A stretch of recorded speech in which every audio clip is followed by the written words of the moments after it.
बाबा जय मैदान में तू कर पड़ जोई पट सिर सूरी दल कुंगरे मता कुछे कट इसके नाग निपट जी खबर का दन का पोए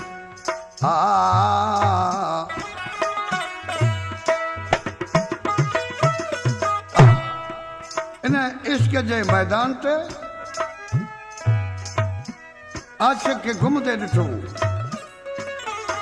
पुछण लॻा था हिते तूं छो पियो घुमें चए थो अदा मूं ख़बर ॿुधी आहे त अॼु रोशन जी बाज़ार लॻंदी यार आउं दीदार कंदुसि हू चवण लॻा यार मरी थो तूं मौत पियो क़बूले ही दीदार तुंहिंजे लाइ चङो न आहे छो भला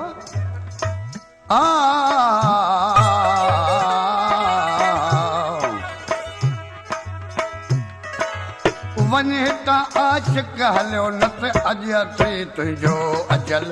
वञे त आशिक हलियो न अॼु अथई तुंहिंजो अजल हुसन वारा हिते इजे हुसन वारा हिते इजे त अचनि पाए कजल वञे त आशिक हलियो न त अॼु अथई तुंहिंजो अजल वञे त आशिक हलियो न त अॼु अथई तुंहिंजो अजल हुसन वारा हिते इजे हुसन वारा हिते इजे त अचनि पाए कजल वञे त आशिक हलियो न त अॼु अथई तुंहिंजो अजल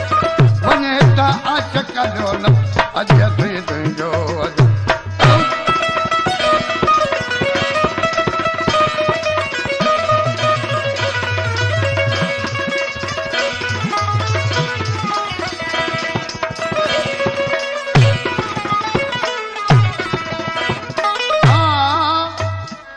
यार जे जान प्यारी अथई त हितां हलियो वञ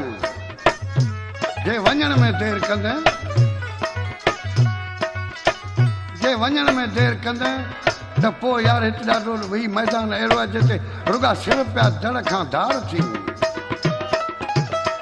जान जो भाई बचा त पेर तूं पोते वरा जान जो भाई बचा पेर तूं पोते वरा देरि कई जरा देर कई जे हित जरा देर कई जे हित जरा पोइ तूं जे हित पुठल वञे त आशिक हलियो न त अॼु अथई तुंहिंजो अजल वञे त आशिक हलियो न अॼु अथई तुंहिंजो अजल हुसन वारा हिते इजे हुसन वारा हिते इजे त अचनि पाए कजल वञे त आशिक हलियो न त अॼु अथई तुंहिंजो अजल वञे त आशिक हलियो न त अॼु अथई तुंहिंजो अजल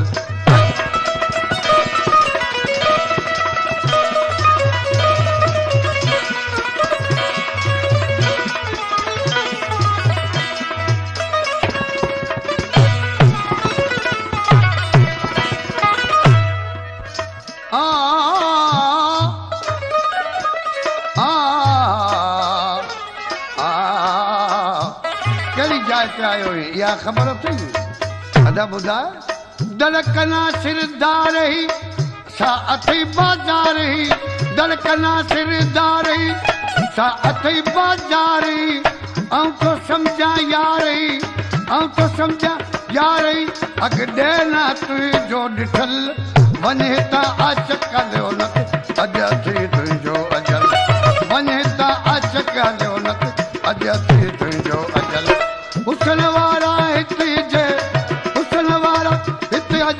त अचनि पाए कजल वञे त आशिक हलियो न अॼु अथई तुंहिंजो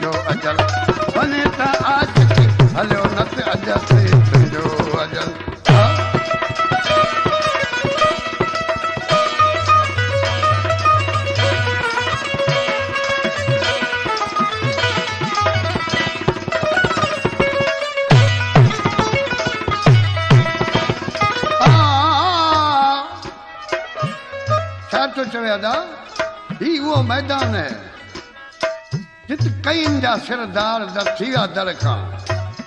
उहो लखे छो जो इन्हनि अखियुनि जो तीर घुसे नथो घणेई तीर अंदाज़ तीर हणनि पर हिन अखियुनि जे तीर जो को बचा ई कोन्हे सो लॻे यूसुफ सदा